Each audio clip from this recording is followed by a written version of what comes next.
Oi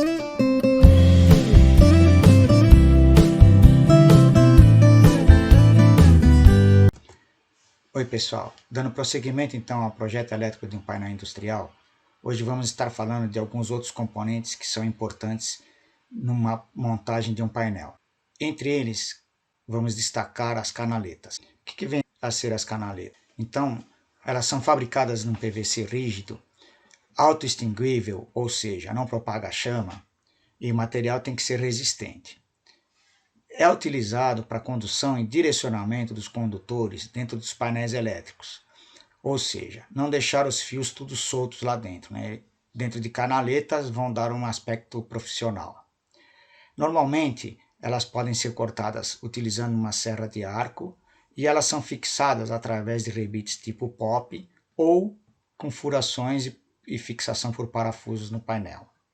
Existem canaletas em diversos tamanhos e cores, o que permite uma adequação melhor ao layout do painel.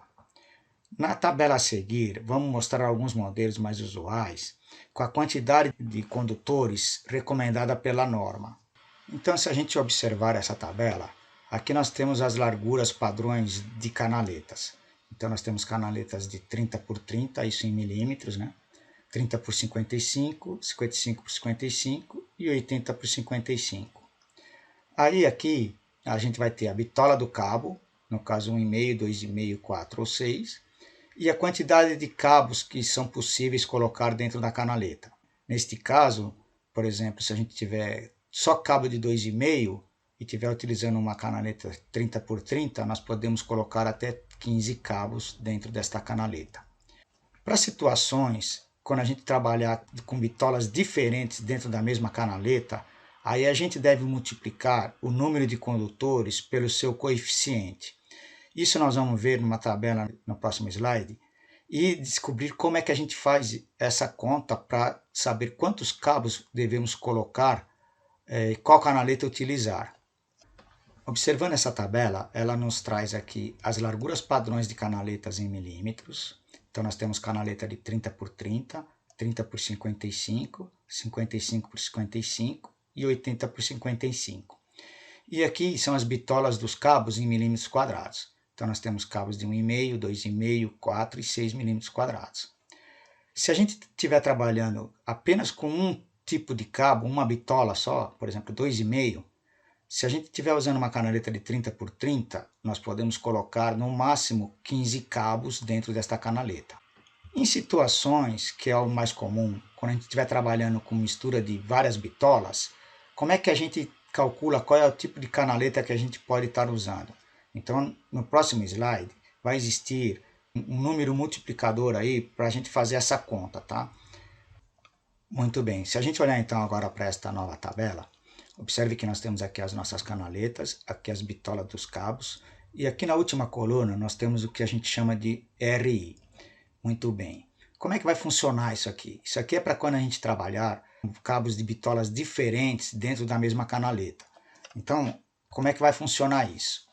O RI ele foi calculado de forma a garantir o espaço mínimo de 20% livre nas canaletas, possibilitando assim que as modificações que se fizerem necessárias, além de favorecer a montagem dentro do painel. Vamos pegar um exemplo aqui. Suponhamos que nós tivéssemos 5 condutores de 1,5 e 10 condutores de 4 milímetros quadrados e queremos colocar esses cabos todos dentro de uma canaleta. Bom, qual canaleta nós vamos usar? 30 por 30, 30 por 55? Bom, aí nós temos que fazer a seguinte conta. A gente vai olhar na tabela acima e descobrir o seguinte, canaleta 30 por 30, aqui vai ter, se eu tenho 5 condutores de 1,5, se eu for utilizar o fator aqui é 1, então eu vou pegar 5 vezes 1. Mas, aí eu vou olhar quais são os outros cabos. 10 condutores de 4 milímetros, então eu vou olhar aqui na canaleta de 30 por 30, 10 vezes 1,83. Então eu já tinha 5 vezes 1 mais 10 vezes 1,83.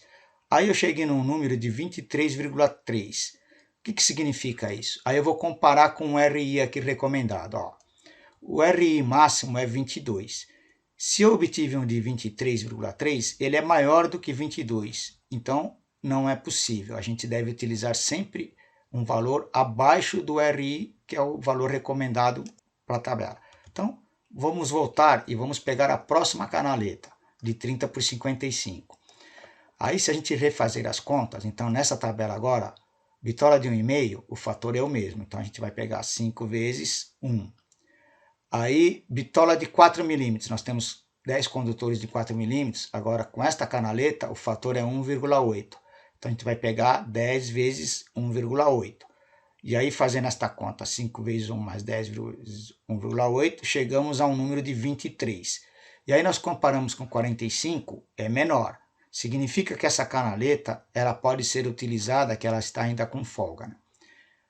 Ok? Então esta é a maneira de calcularmos quando temos bitolas diferentes de cabos dentro de uma mesma canaleta. Outro componente muito utilizado também em painéis são os trilhos DIN. O que vem a ser os trilhos DIN? Eles são fabricados de material de alumínio ou aço, normalmente é aço, tá? E utilizado para fixação de componentes como os contatores, fusíveis, conectores, entre outros. Os trilhos DIN, eles são padronizados pela norma DIN e eles têm um código normalmente TS15, TS32, TS35. O mais utilizado é o de 35 milímetros. Então, quando você está montando o painel, você tem que saber lá, por exemplo, você vai estar usando contatores, né, uma certa corrente e tudo, eles já são fabricados e eles têm um canalzinho embaixo deles que permite você vir aqui e encaixar dentro desse trilho, né? Aí você precisa saber qual é o dimensionamento que tem lá no seu contator para você comprar o trilho certo, tá? Normalmente o mais comum é o de 35, mas é bom sempre verificar. Um outro componente bastante utilizado em painéis é o que chamam de conectores ou bornes. A função principal dos conectores é permitir uma ligação segura dos condutores, tanto elétrica como mecânica. Os mais usualmente empregados é o que chamamos de conectores de passagem. Tá?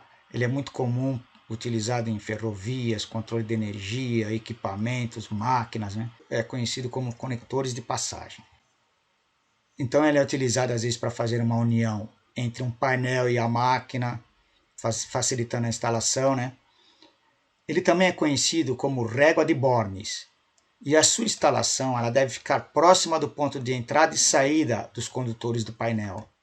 Então a montagem de uma régua é feita normalmente sobre os trilhos DIN. Então a gente vai utilizar os conectores montados em cima dos trilhos DIN. Aqui nós temos duas pontes de conectores para a gente poder entender um pouco melhor. Se a gente observar aqui, né, nós temos de um lado aqui e outro lado para fazer a conexão entre os cabos, né? É normal a gente fazer identificação através de numeração lá para depois saber identificar o cabo vai da onde para onde, né? Observem que eles são todos fabricados para conexão em trilhos DIN. E aí você tem que observar a distância aqui para saber qual é o tipo de trilho, né? Então, às vezes, para um contator você precisa de um trilho de 35, mas para os conectores, às vezes é um trilho diferente. Por exemplo, esse aqui é um trilho de 32, né? Então você tem que verificar isso e comprar o trilho adequado para a ponte que você vai estar utilizando, tá? Um outro item importante na montagem de painéis é identificar os cabos, tá? Então a identificação dos cabos também é chamada de anilhamento, né? Porque a gente utiliza anilhas para fazer essa identificação, né? E ela permite uma montagem mais fácil e a manutenção, principalmente, fica muito mais tranquila, né? Ela pode ser feita por ponto elétrico, isso aqui é menos usual, né? Ou seja, se o condutor está ligado no mesmo ponto, ele vai receber a mesma identificação, tá? O mais comum é por ponto físico, a denominação exata do ponto onde o condutor é ligado. Suponhamos, por exemplo, que ele deve ser ligado no ponto 13 lá do condutor, né? Então é um contato aberto, né? Final 13 é contato aberto.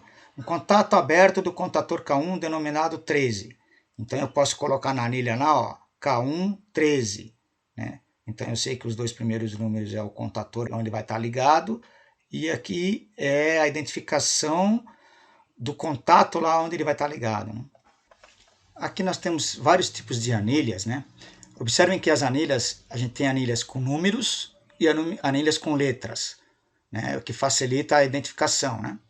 Temos tamanhos diferentes.